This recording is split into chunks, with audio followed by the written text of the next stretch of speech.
बिस्मिल्लाहिर्रहमानिर्रहीम। नाज़रीन, मैं अली रज़ा साजिद अल रज़ा फार्म से आप दोस्तों से मुखातिब हूँ जी। आपके सामने जी महागनी का पौधा। ये महागनी का पौधा पिछले साल अप्रैल के तकरीबन दरमियान में वस्त में या अप्रैल के महीने में मैंने लगाया था यहाँ पे, और उस वक्त इसका साइज़ बिल्कुल इस पौधे के साइज़ के बराबर था, 1.5 से 2 फीट साइज़।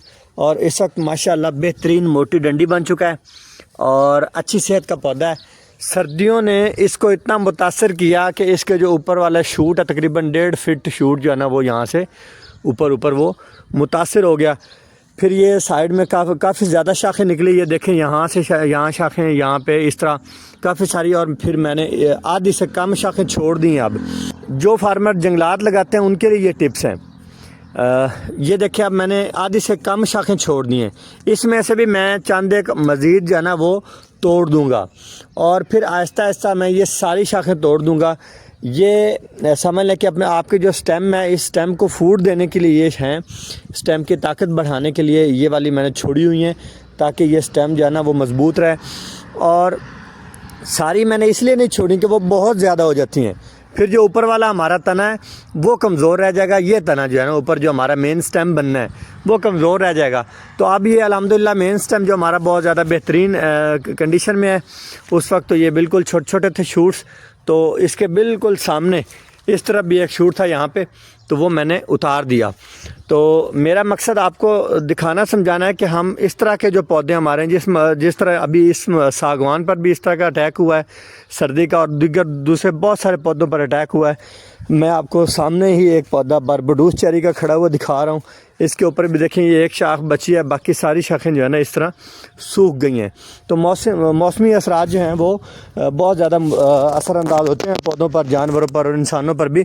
इस तरह महागनी और दीगर जो हमारे फॉरेस्ट के प्लांट्स हैं, पॉलूनिया पर तो बिल्कुल नहीं हुआ। बिल्कुल आपके सामने ये पॉलूनिया खड़ा है, ये आप देखें बिल्कुल 1% भी नहीं हुआ, क्योंकि ये -17 डिग्री तक टेम्परेचर बर्दाश्त करता है पॉलूनिया। तो सागवान के ये सामने पौधे हैं, ये ऊपर से बिल्कुल इनकी शाखें सूखी हैं जनाब। ये देखें, आप देख भी रहे हैं सामने, ये शाखें ऊपर से जो है ना इनकी खुश्क भी हुई हैं सागवान की। और इस तरह महागनी पर भी असर हुआ है, शीशम पर कम हुआ है, और जो कीकर है, कीकर पर बहुत ज़्यादा हुआ। पीछे आप देख रहे हैं कीकर के पौधे सूखे हुए, 3-4 पौधे, उनमें से एक पौधा बचा हुआ, बाकी सारे सूख गए। तो ये सारी मालूमात देने का आपको मकसद सिर्फ ये है कि आप जो आपके पौधे तैयार हो रहे हैं आपके फार्म्स पर, आपके जंगलात में जो बच गए हैं पौधे, उनको आप इस तरह से उनका मेन स्टेम तैयार करें। मेन स्टेम इस तरह तैयार करें उनका। बाकी जो पौधे का तना है, उस तने को भी आपने किस तरह सपोर्ट करना है, तो ये सारी चीज़ें आप याद रखिएगा। अफ्रीकन महागनी रेड वुड के नाम से जानी जाती है जी। आप गूगल करें, आपको इसके बारे में तमाम मालूमात मिल जाएंगी। कितने टाइम में तैयार होता है जी? 8 से 10 साल में पौधा तैयार हो जाता है।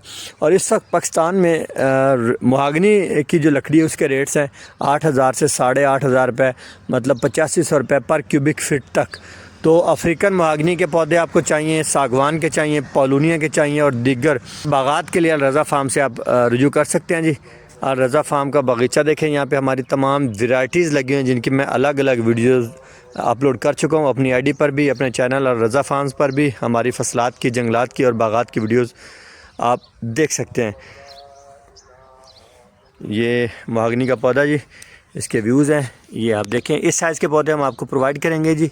साथ में तस्वीर में आप पौधों की जो है ना वो कंडीशन देख रहे हैं। बहुत शुक्रिया।